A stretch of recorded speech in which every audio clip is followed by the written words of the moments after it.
up in the morning, grab my little black book. Yesterday can eat a dick, cause we lost by the hook. Can't win them all, so you never see me get shook. Today's a new day, the bookmaker's getting cooked. When I spot a dirty cake of 4 units getting played, always find the value, I would never be afraid. Scared money don't win, but I'm not going all in unless I see a bet I love, then I put my balls on a bookie's chin.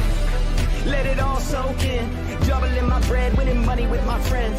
If you got the itch and you wanna go big, follow Sharpie bets and you gon' really fucking win.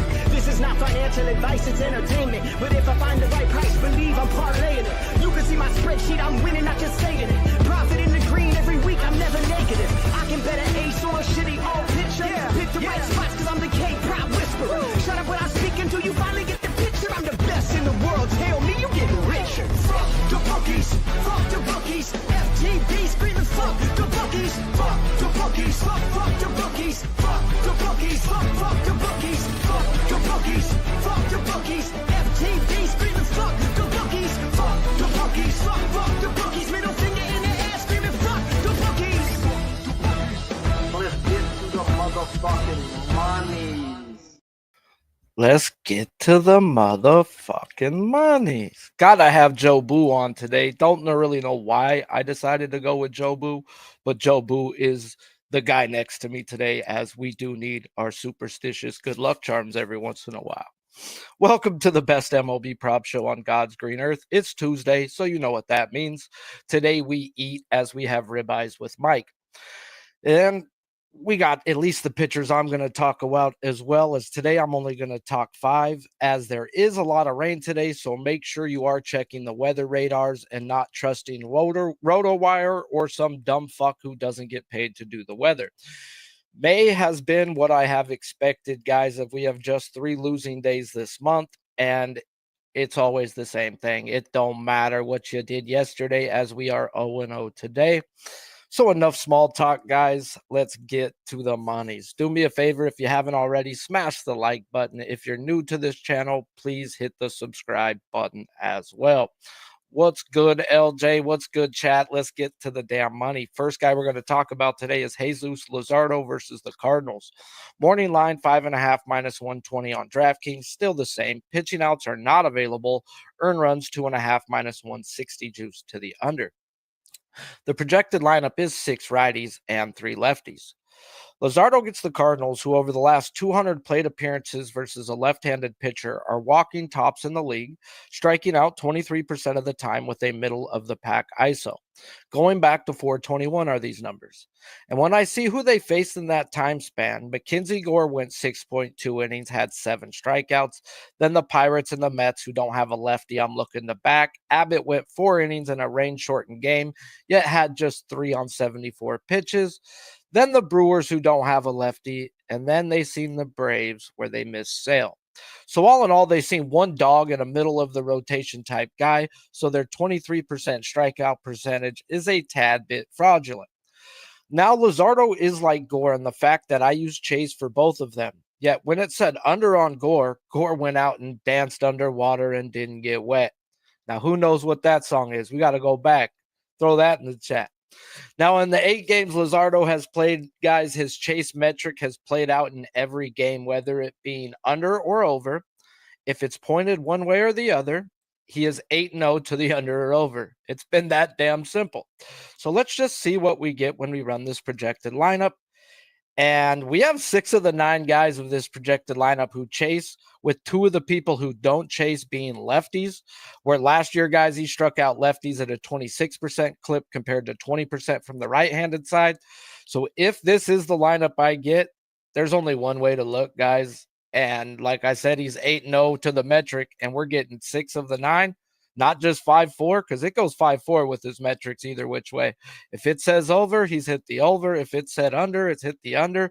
When he's had 6 of 9 guys in the games, he's averaging 8 strikeouts a game. He's had 3 games where he's had 6 of the 9 where they chase. He's 3-0 to the over on those days. So all in all, guys, does this game even come into play? As when I watch the radar, it says they're not going to play today, guys, and it's okay. Let them go tomorrow. Put a lineup out there who chases. put a couple lefties in, and we're going to have to be on it. Now, I was on Sanchez's outs last night. That motherfucker had 8 punch outs while getting the 6 innings on like 100 pitches. So it was definitely my last batter. But these are 2 different pitchers. Where Sanchez went and danced all over the Rays, Luzardo went out and shit the bed when it came to the strikeouts. Sanchez pounds the fucking zone, so it's zone contact. Luzardo needs chase, so it's chase. Well, what happened yesterday? Yesterday was out of the ordinary for fucking Christopher Sanchez. He had 8 strikeouts while pounding the zone. He got the chase. It's not what I need for Luzardo. Like Luzardo fell into a shit spot with the Rays when everybody was looking to back him last week. The chase said no. Well, the chase says yes here, and when the chases said yes or no, this motherfucker is 8-0 to either way. And if you give me 2/3, that means I have to bet it either way. So this game probably cracks off tomorrow. I will tweet out if I bet this, as it can be a doubleheader lineup, and definitely shit can change. But we can also maybe get a few more bumps too. So it could always be good thing too. Another guy that we're about to talk about, the next guy on the board, is Kodai Senga versus the Pirates.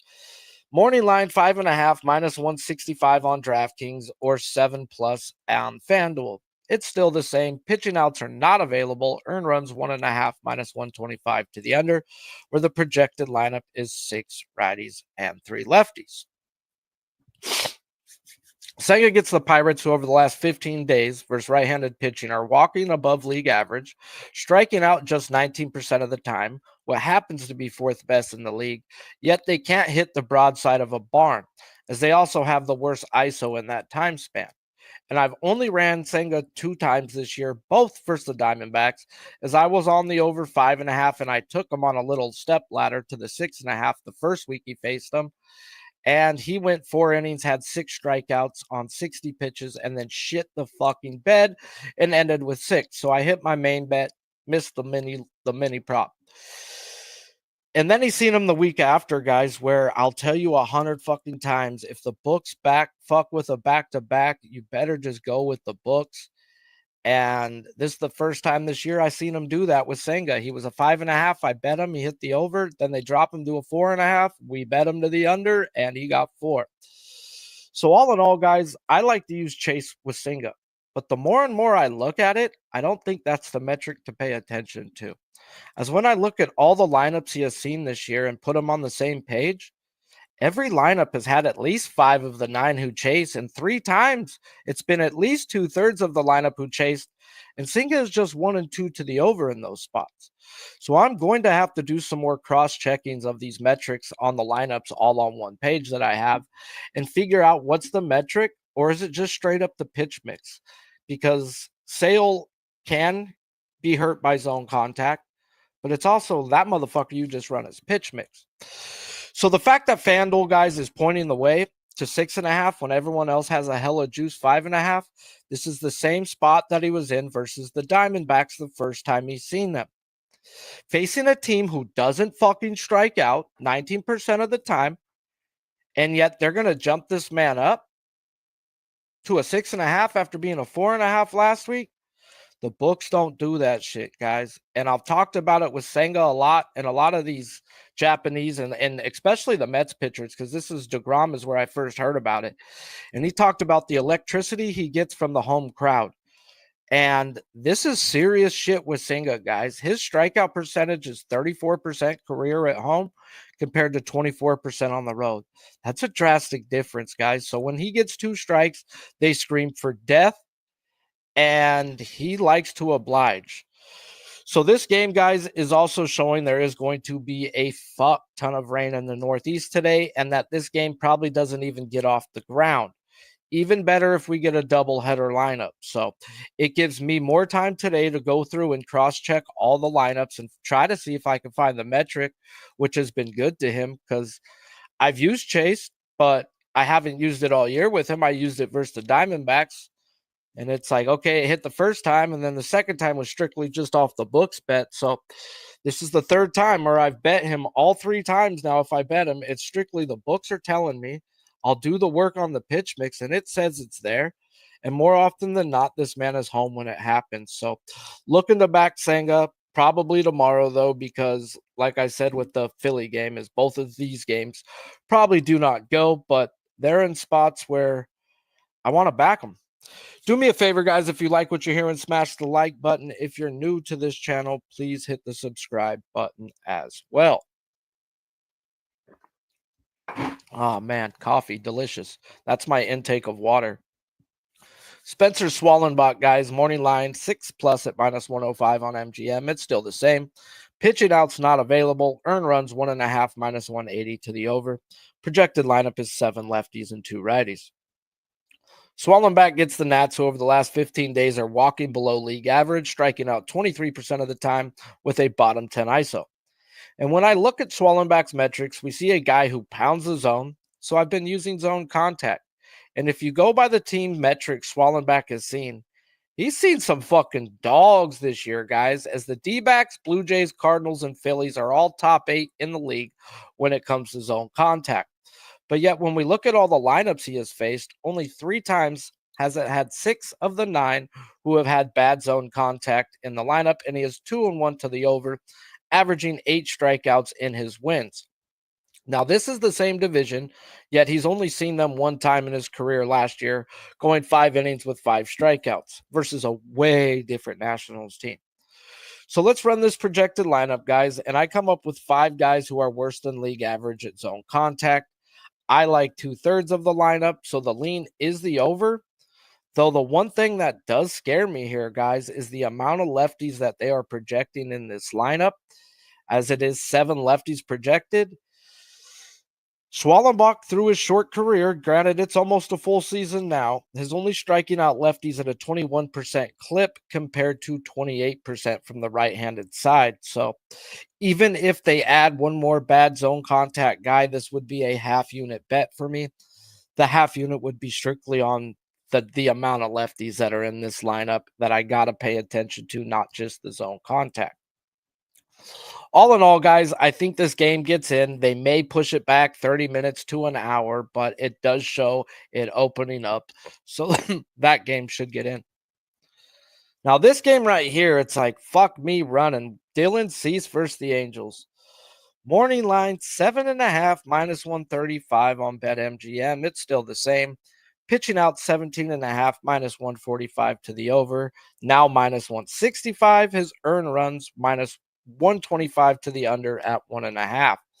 Projected lineup is 6 righties and 3 lefties. Now, Cease gets his shot at the Angels, who over the last 15 days, they are walking above league average, striking out 27% of the time with a middle-of-the-pack ISO.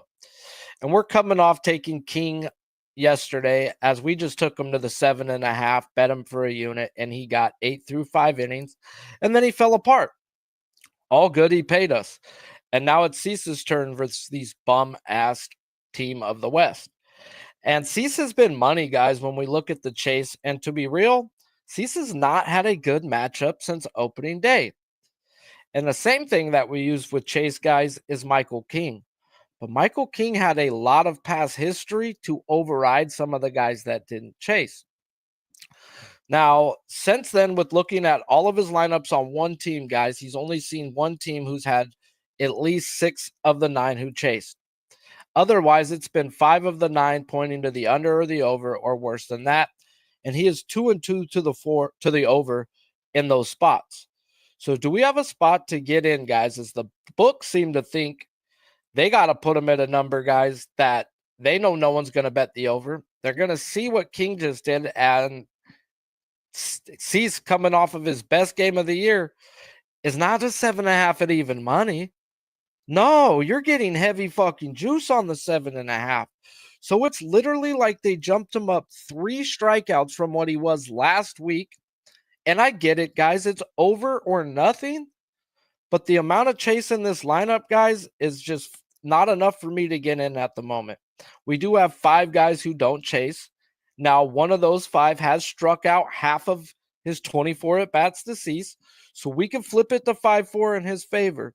Still, guys, not enough for me.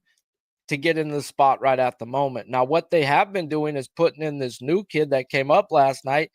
He's not in the projected lineup. I expect him to be in there. So can he be in there for Renfigo like he was last night?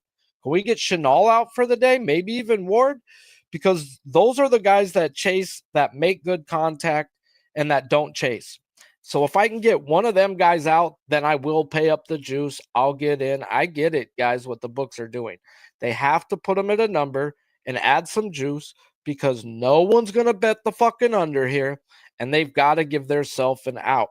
So if you're looking as okay, I want a parlay piece, I would say the 7 at the moment. The 7 is a spot where I see more often than not, if he does lose today, it's going to be by the hook, unless he just goes out and shits the bed. Now, for me to bet Cease, like I said, I'm going to need one more guy taking out this lineup, but it's over or nothing. Do me a favor, guys. Smash the like button if you like what you're hearing. If you're new to this channel, please hit that subscribe button as well. Last guy we're going to talk before we get into the hitting props, as today I only have 5 guys to talk about.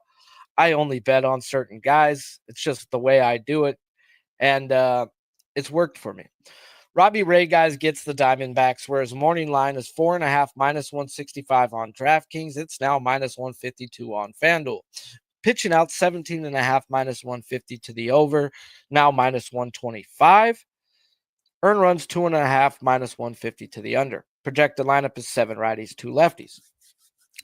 Robbie Ray gets the Diamondbacks, who over the last 200 plate appearances versus a lefty are walking league average, striking out just 21% of the time with a top 10 isolated power. So let's go see who they've seen in that time span. As the Dodgers and Mets, who don't have a dominant lefty, not on the IL. Ranger Suarez got baptized, but not a guy I bet. And Luzardo went 5.1 innings with 6 strikeouts. Once again, a lineup that had 6-3 in it versus Luzardo, and he got the over, which was 5.5 that day. Luzardo was 8-0 to the metrics pointing, guys, under or over, even versus teams that don't strike out, guys. So I'm not afraid of the Cardinals. I want this game to get pushed back in Philly. But let's get back to talking Ray real quick. So, guys, you go back through, and who else they seen that I would bet on was Chris Sale. He went 5 innings and had 4 strikeouts. So out of the dogs that they seen that I would bet on, Luzardo needs chase. He got 6. Sale, it's zone contact or the pitch mix. I was on him that day. The zone contact was bad. He got fucking hit pretty hard. He's been hit pretty hard a lot this year, it seems, but he didn't hit his strikeouts that year. But what we did get was a guy who chased. So when we go look and see the chase in this lineup projected, we have 7 of the 8 gradable that are league average or worse when it comes to chase. And Ray has had 2 chances this year versus teams that were 2/3 of the lineup or worse, and he has had 8 in both of those games. So call me fucking crazy, guys. I'm probably going to have to bet Robbie Ray today. Now, I don't know if I can take him all the way up to the 5.5 in step Stolem, guys. I have him for 5.25 to 8. They're giving me a 4.5 at minus 150. It may be a live spot to get in. It may not be. It's going to be a spot that they're going to have their lineups out, and then I could decide if I want to get in prior. But the amount of chase is going to make me close my eyes and bet it. Now, why I don't want to ladder this spot is going through the whole year, they've only seen one other guy I'd bet on that relies on chase, and that's Carlos Rodon. And that man only had 5 and 6 innings. So the best of the best, guys. And I think Robbie Ray's up there. You know, yes, he's not who he used to be, but I still think he's a fucking dog. When they've seen the dogs, they've had 5 or 6 strikeouts. So the number's right. The chase is there for Ray. When I've lost with Ray, it's been when the chase wasn't there and the past history was, and he didn't hit the past history. So I may just have to plug my nose, not watch this fucking game, and let Robbie Ray do what Robbie Ray does. Walk 4 and strike out fucking 7. So, Robbie Ray, as crazy as it sounds, I may have to back your ass today. Appreciate you guys all for tuning in, guys. As always, I need lineups before I get in, and I will tweet out my information. It's Tuesdays. Tuesdays happen to be the days I normally have off, and we have it off again today. So you know what that means. is I'm going to be at least live streaming. Mike is fucking more than welcome to do a live stream. And if we can get Ramon and who else, then we're going to do what we've been doing the last few Tuesdays and watching baseball for a few hours, talking basketball, trying to find some live bets, as well as sweating our bets. People made fun of me one time or a couple times. They're like, dude, Sharpie's over here freaking dying on every pitch. Yeah, I bet my money, bro. I'm fucking like losing $1. I mean, I don't care what your unit size is, bro. I fucking hate losing. I went 2-1 yesterday, and I'm pissed off more at Mally than my 2 wins. Who fucking cares about my wins? I'm pissed off. Mally went out there and just fucking pitched a great game and didn't strike out a bunch of bum-ass Rockies. So, is what it is. Life's a bitch and you marry one, and I've happened to marry 2. Now, coincidence? I think not. Do these computers and phones listen to us? Probably so. But they know what I know, that your girlfriend is a hoe. Sorry, guys, went into a song right there.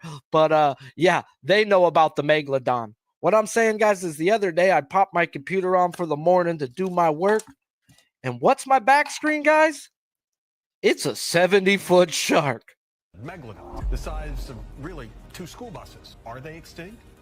Are they extinct? That's the big question. What's the new evidence now? A satellite photo near Sao Paulo. When you compare them next to the first photo, I'd say that's a 70-foot shark. Yeah, what's good, brother? How are you today? I'm good, man. I'm good. All good. Tuesday. I hear that there's a live stream action tonight, so that always gets me excited. It all depends on if I'm off or not, bro. And the way they rescheduled the week, I ended up getting Tuesday off. And I was like, did you guys know about my shows? Did I bitch enough about them? Because they were like fucking telling me to come in at noon. And I was like, I'll see you at 2. I'm like, fuck you. And the other day on Friday, bro, I go into work and they're like, hey, we need you to deep clean today. I says, I need to go home. They're like, huh? I said, yeah, I ain't here to do that. I went home, made a bunch of money on Friday, dog. You know, good day betting. And then sent my boss the tickets. Like, yeah, this is what I did today. So better off at home. That's always the case, but especially when you can make some money off it, man. Yeah, man. These show days have been good. So hopefully we can keep it rolling. Hope baseball's been as good as it's been for you as for me. Fucking May, bro. Thank you, baby Jesus. I needed it. I've had 3 losing days in May. And hopefully we just keep it that way. Had a really strong day again yesterday. Thank goodness for baseball too, because I'm splitting like the NBA and the NHL. So baseball's been where the money's been coming in, and I feel pretty damn good about it. How about that? That's a good thing, bro. Like, I'm right where you're at, bro. I'm just excited that it's here. It's funny because you lose March Madness, that comes off the calendar. Then you lose the NFL playoffs come off the calendar, and then NBA second round, NHL second round. Those are going to be off the calendar soon enough, and all we'll have is baseball. But it's coming at the right time because I think we're seeing the board really clear. So let's get into it. Let's get to work. Let's get to it, bro. You know what to do. You take control. Dude, I'm ready to go too. I feel like we got a 5-pack today. Got to do a little bounce back recovery from last week here. I think we only got one of our 4 guys across the finish line. So, good week, bad week. Let's see if we can't follow it up here with a strong week. I thought there's some teams that are, speaking of seeing the board well, seeing the ball well, and one of the games that I really, it's a high pegged over for me today is this Cleveland game. Runs, and more runs. And that's exactly the way I think this thing goes down. As you look at this kind of board overall, lots of these guys can hit. And we've talked about these guys. So I was looking at Cleveland and I was like, do I want to cut one of these guys? Is Cleveland going to make the card is the question I asked, because man, every time I take fucking Jose Ramirez, he just finds a way to smack me with that bat instead of the ball itself. And then I looked at it and I looked a little deeper. I saw Carlos Santana sitting down there in the 4 spot. The reason I think that we see a lot of scoring on this Cleveland side of things is they're home. And they have Quinn Priester on the bump against him out there with his struggling 5.08 ERA. Carlos has seen him, he's had success. He's hitting a 667, albeit now he hasn't seen him a ton. Where I think the opportunity lies here is look at the lefty-righty splits. Lefty for Quinn Priester, 329. Hopefully Carlos goes out there as the lefty. But I think he'll find success either way. The guys in front of him, Steven Kwan, Jose Ramirez, certainly can go out there and get on base for him. And that's the name of the game. Get on base. When you look at this guy's last 7 days performance, leading the clubhouse right now, leading with 7 days, 25 at-bats leads the clubhouse, 6 runs, 6 hits, and a 400 on-base percentage out there.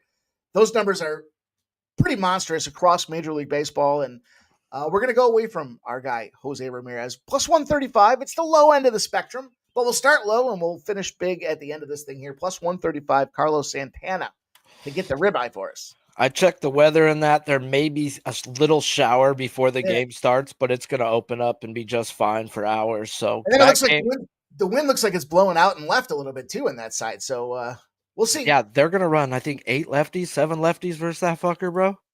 It's going to be, I mean, like I said, the Cleveland team total. 8 lefties. Oh, my Lord. The first 5 Cleveland. I mean, this is one of those spots, and it's early enough in the day that you can really smack it and then use some of that cash later on in the card to really have a big day. So that's the way I'm going to attack this Cleveland game. And Carlos Santana is going to be my leader in the clubhouse there. I think he's a good look. I think it's a good spot. Speaking of runs, man, how about that Detroit Tigers yesterday? I text my buddy. I text him one. I usually give him one play a day because he fucking likes to take my place. I said, look, the entire public, everybody is rushing in to take this Red Sox team. And I said, I think that is a big mistake.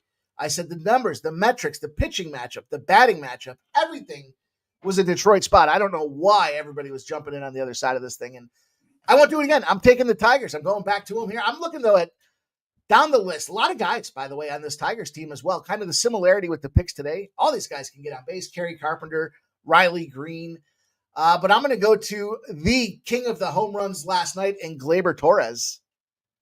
Silent assassin. When you look at this Detroit team, the problem is, yeah, hit or miss. I certainly can respect that thought process there. But, man, they're hitting right now. And they're hitting. Look at Bayo on the bump out there. Kerry Carpenter's got a 500 against him. Gleyber, 21 at-bats, is amongst the leaders on the card today in terms of familiarity. And that comes down to, you know when. He was wearing the pinstripes. 21 at-bats, 7 hits, 2 ribeyes against this guy. So hitting in the 2-hole behind Kerry Carpenter. Again, we look at the lefty-righty matchup for Bayo. Overall, this guy, 262 against lefties, 241 against righties. He's pretty consistently bad across the board. Because you look at the other side, I mean, if you want to benchmark these numbers, look at Tyler Holton. 187 against righties, a 153 against lefties. I think it's a bad spot again at Comerica. We got the win still, kind of the same deal in the Midwest, kind of out right to left a little bit. Good hitting, I think favorable hitting conditions. I looked at Trey Sweeney way down the card, but my concern when you get in that 7, 8, and 9 holes, you start finding guys that get swapped out after their second at bat, and you really have to maximize the numbers here. But look, Gleyber, again, over his last 7 days, 5 runs, 9 hits, and a 440 on base percentage out there. So familiarity, confidence, and comfort level against Bayo. Plus 225. I thought that was the diamond in the rough, Sharpie. 225. That sounds like a lady I've had recently. Not bad, huh? Sharpie done turned it up a little bit. Hey, all ass and titties, too. All ass and titties. Good Lord, what do they feed these women in the South? Barbecue. Yes, bro. Lots of barbecue, bro. That's lots of barbecue. That's just good out here. Man. Gleyber Torres, though. Yeah, I definitely, someone asked me in my chat, bro, they're like, hey, what do you think about Hawk? And I was like, that's just not a guy I don't bet. And, dude, I looked at that. He got fucking murdered yesterday. That sucked. I was like, damn.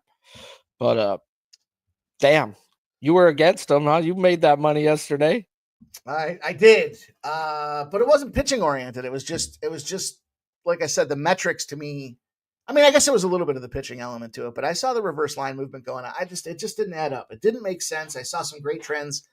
Sometimes the trends can help us uncover a spot that we can't see otherwise. And that's what it was for me yesterday. And I texted it to my boy, and then he gave out the other fucking side. And I said, didn't you fucking see the text I sent you? And he's like, I did, but what am I supposed to do? I said, well, when I'm against you, stop giving out the other fucking side. That's what you're supposed to do.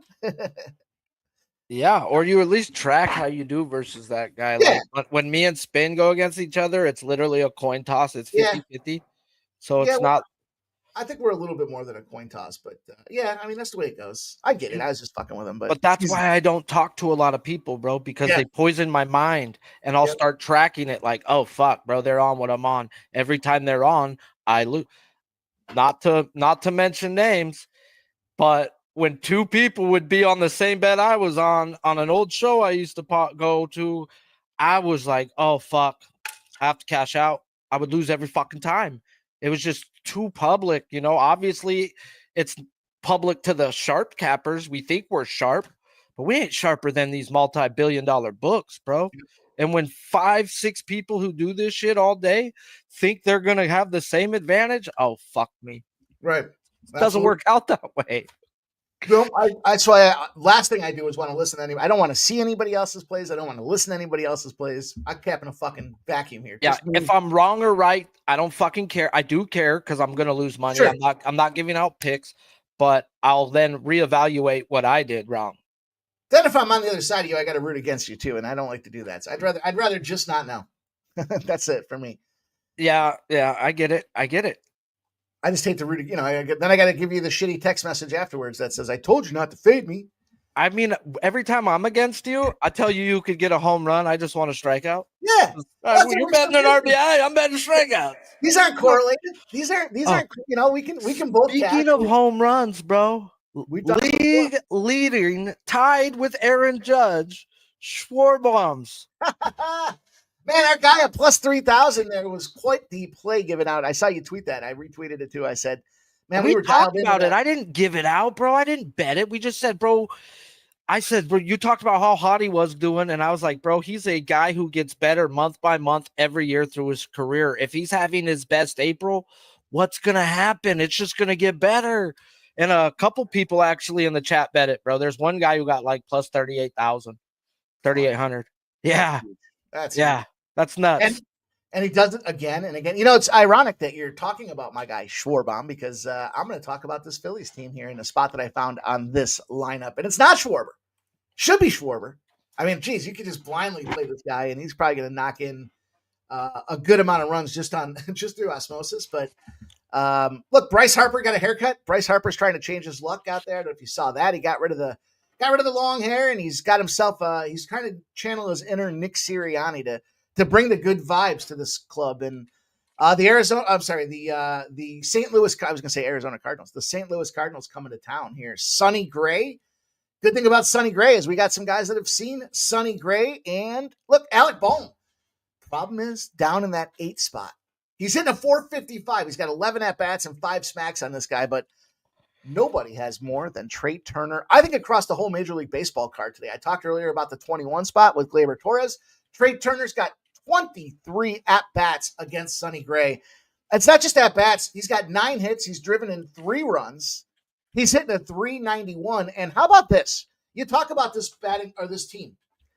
Sure, Schwarber's a fucking specimen. I mean, his on-base percentage is almost 500. Think about that. And it's because he's home run or bust for the most part out there. But Trey Turner, silent assassin on this team out there. He leads in batting average. He's got a 306. He leads in hits, 49. It's Schwarber that's stealing the spotlight because he's just got 150 home runs since he joined the Philadelphia Phillies there. But last 7 days, the most at-bats in 32, 11 hits, a 344 on-base percentage. I'd prefer that to be up just a smidge, but a 195 price tag for Trey Turner? With all these other guys that are fully capable of getting on base, and you got Trey, Bryson Stott, certainly can get out there and get on base. He hasn't had any success yet against Sonny Gray, but man, it's just a matter of time, especially with Sonny, the ticking time bomb Gray. Lefty-righty matchups. He's a 247 against lefties, and Bryson Stott's that lefty. So I think there's a good opportunity for Trey Turner to drive Bryson Stott and probably right off the gate in this game here.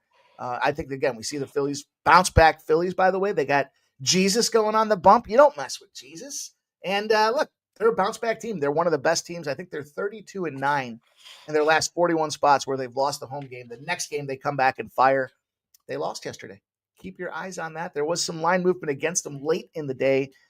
I think the Phillies do bounce back in a splendid way. Trey Turner's going to lead the charge for us here. 292 lefty-righty matchup out there. The best, by the way, on the team in the lefty-righty matchups there. So lots of love for this guy. Plus 195. We value climbing here. We value shopping. Luzardo is Black Jesus, just saying. That's the way I've called him that for years, bro. And also, I don't think this game goes today, bro. Looked at the radar. I looked at the radar. I don't see a fucking gap of no rain, not stopping. So yeah, my thought with that, and that's why I went to 5 today, because I like the numbers. We've got the right weather, wind conditions wise. Precipitation. I see as the day goes on, it gets down to about 65%. But if it starts raining real heavy early, and it very well could be raining right now, so it shows 80% chance of precipitation. If it doesn't go, it doesn't go. But that's why we got a 5-pack here today. We slid that extra guy through because I thought that one had a little question mark on it. But man, Trey Turner, like I said, silently doing his work, just finding a way to have success, and he's hitting with consistency on his contact. So, my stoned ass right now just typed Luzardo into the weather maps. Fuck.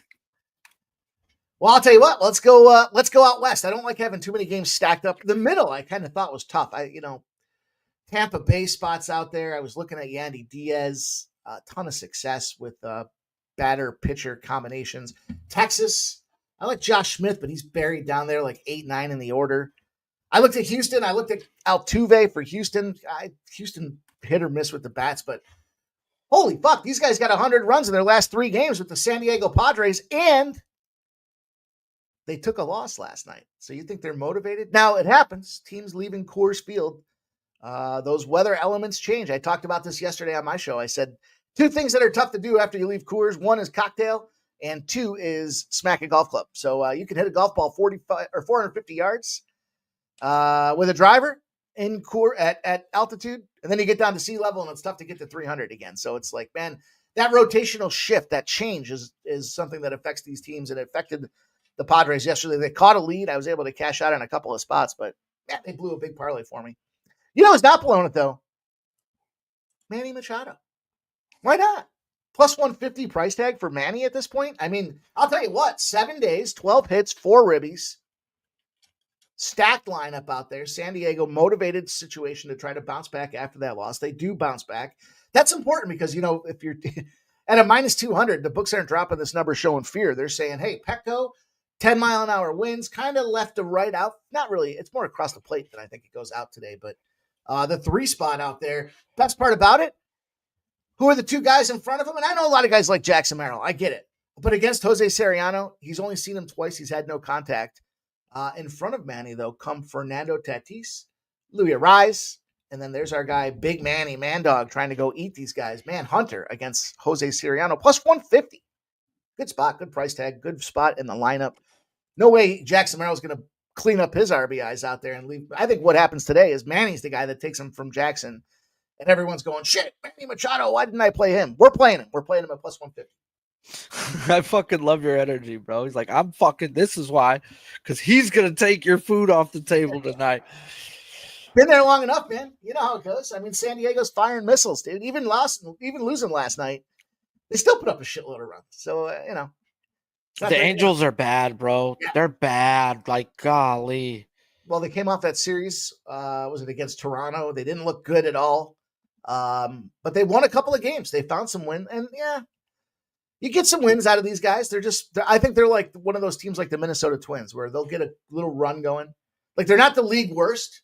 They're the Rockies. They are the Rockies. I'm telling you that right now. They're the Rockies of the West. They have too much talent in their batting lineup, though. And once that starts connecting, I think their metrics are right next to the Rockies, bro. Really? I literally just took King up to 7.5 plus money last night and put a whole unit on it. That's how bad they are. Like, they're bad, like zone contact, chase contact, all this. They're just bottom 5 in everything right next to the Rockies. They find they might have better pitching. That's where they're probably better than I don't bet on any Angels starters. Minnesota and Seattle. Granted, those were 3 and 2 game series, but they got swept in both those series. They're good for 1 win a series. Like I said, they got 2 against Toronto. I think they got their 1 against San Diego here. Question is, how do you play the Padres at this point? Minus 200. You're going to take a -1 at like minus 160. I mean, there's not much value in that. You got to expect them to go out there and win by 2 runs, and they have the right pitching matchup to do it today. Obviously, with Dylan Cease, and I think isn't Dylan Cease, is he in a bounce back spot? I think he kind of. He murked it last week, bro. He's in one of those spots that people like to fade after having your best game. Oh, is that what it was? I remember thinking about him in some fashion. I just couldn't remember. He went fucking 9 strikeouts. How many? 20 outs, bro. Almost 7 innings, bro. And gave up how many runs? 1 run. That fool murked him last week. He was a 5.5 for his strikeouts, and now he's a 7.5 with heavy juice. Jeez. Okay. He's had that one time this year, last week. People like to always look at what did you do last week? Oh, look, he just got 9 versus the Yankees. Oh, yeah. Or they're going to look and say, this fucker's never only got it one time. And that's where the batting and pitching variance is, right? Because batting, I want to see what these guys have done over there. And 7 in their last week. They got 25, 30 at-bats. But pitching, yeah, you only got that one look. So it's kind of like, all right, Right now, I want Renfigo, Chanel, or Ward out the lineup for me to play him at 8 strikeouts. I'm not paying that type of juice with 4 guys who don't chase. Like, I just can't do that. It's been bad news all but one game this year for Cease when it comes to his strikeouts. Yeah, I'm hit or miss with this guy. I can't find the right time to get on him. I probably won't fuck with him today. Although maybe, I don't know. I reserve the right. They can give me the right lineup, bro. These fuckers got Adele, Paris, Ohapi, Mancada, Soler, who struck out 12 of 24 times versus Cease. Gosh, they could throw out a trash lineup, bro. And they got some new kid who struck out 33% of the time in the minors. Yeah, that's it. You're going down to Dylan Cease, you kid. It's just the way it is. Cease is gonna gun him. And you mentioned some of those guys that even though I'm a fan of guys like Paris, they're just not hitting. They're just not getting it done. And they're whiffing it at some of the worst percentages at 50% at a slider. And Dylan Cease has a top 5 slider in the game. They're in trouble. Yes, sir. I expect one of them, if not both, to be benched today, bro. I wouldn't be surprised. I need lineups for sure. They are so weird how they've been doing shit. They benched Renfigo last night. That was the go call on fucking King. You're going to take out the one guy who's good at contact and doesn't chase, and the one guy I had for 0? Okay. See, right now I got 2 guys for 0 on, and they're at the top of the lineup on C. So I might just look to get in live. If he can get Ward or Chanel at the top, oh fucking K, let's go. Hey, I see some sharp action coming in here. My Steam report showing me the Athletics are catching some love from the Sharps today. I'll tell you what, keep that in mind because it's the Dodgers, so they could just be buying the price tag, but. Look for Brent Rooker. We're not going to make him official yet. We'll keep an eye on how this thing kind of materializes. But I'm going to take this last game. I told you I got a 5-pack. We're expecting that Phillies game probably gets rained out, so that'll drop us down to 4. But the Diamondbacks, we got to take a shot here. They're playing them San Francisco Giants. I tell you, I look across this lineup. There's a bunch of dudes I wanted to get involved with on the hitting side of things here. Yes, Dremsky, Adames, Chapman are all, Boris. They're all guys. Lamont Wade down there in 7. I love the San Francisco side, but I like what's happening on the Arizona side even more. I mean, to go down the line, tell me one of these guys that's not going to get a hit tonight. Ketel Marte, Corbin Carroll, Grichuk, Suarez, Naylor, Moreno. I'm going to the 7-hole. I'm doing it. I'm going deep. We're going to Gariel. Success factor against Robbie Ray. 2 things going on. He's a 400 against Robbie Ray. So he's not a huge sample size, but for the times he sees him, he gets contact. 400s, pretty fucking good. Lefty-righty matchup. Going to be the soft spot here. There's a lot of lefties, or I should say lefties that do find success. Josh Naylor's a good-looking tag on that thing as well, but I just have a sneaky suspicion here with Gariel. His last 7 days, what he's doing on the club overall, last 7 days, he's got 7 hits. Good spot for this guy to go out there. He's been consistent. With this Arizona team that can go fire at plus 180 was his price tag. Way down the bin, and he's still plus 180. Something. And his metrics on a couple of my dashboards are right through the roof. So for me, it was a situation where, can he struggle against that lefty-righty matchup? He can, but kind of my numbers are showing me it's a fade Robbie Ray spot more than it is a fade Gariel opportunity for me there. So 331 lefty-righties out there. Pretty much leads the charge when it comes to, and this is where I can say, I'll take a 153 batting average against righties in Robbie Ray. And I'll say, we're looking at Gariel, who's leading the charge with a 331 and doesn't have the success factor out there. Give me this guy to mop him up. I don't care if he's in the 7th spot, plus 180. That's going to be the way we get paid. That's the way we finish her off, Sharpie. That's freaking good old Lourdes, bro. I love his Lourdes. But he's actually seen him, what you said, 5 times. He's got 2 extra base hits? Believe that was the number I saw there. So, here's a guy that and he struck out twice. So what does that tell you? He is swinging for power. When you're hitting and striking out 2 of the 5, you're swinging for the so it might be an over 1.5 spot too type spot. Look, hits, runs, and RBIs. I'll tell you, I've pivoted to some of those too. And if you're looking to take the juice down, maybe that's the way I'll get to the Padres game. Maybe it'd be the Padres parlayed with Manny with over 1.5 hits, runs, and RBIs. That probably brings it down to a reasonable like minus 110. When you see these guys that are hitting 400s, they're going to get 4 at-bats. They're hitting 400. Chances are they're getting on base twice. And if they get 2 bases out of it, you're fucking golden. Or if they get on base and somebody else drives them to the next base. It's a lot of ways to get paid.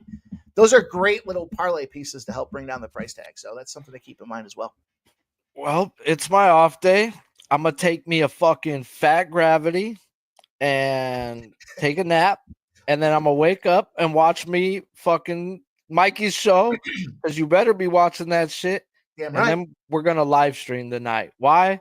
Because we fucking can. That's why. I know there's some NBA on, some freaking NHL on.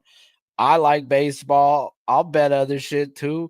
So, Mikey, let them know where you're at, where they can find you, and I'll see you all tonight. Fuck to the we got all kinds of things popping. Tuesdays are big days over at the Sports Money Network. We've got ourselves, of course, this glorious MLB prop show. Ramon Scott pops the day off. 3 p.m., probably about 3:10 p.m. Look for these guys. They're going to give you the first looks on the UFC with VB MMA picks and Ramon Scott and guests. They'll go out there. They'll cover the main event, the co-main event. This is the last UFC card before the Memorial Day weekend. So you want to get in there and get paid. We crushed it last week and going to do it again here. It starts off at 3. You'll see me at 6. We'll go live at 7. We'll get the golf coverage out there later tonight as well. It's a busy, busy day, Sharpie. I got to get going. Busy, busy, busy. Until next time, guys, you already know my name, and I'll see y'all tonight for the live. Buy a boy a baseball, get him outside, get his hands dirty, take a little time, give a boy a bite.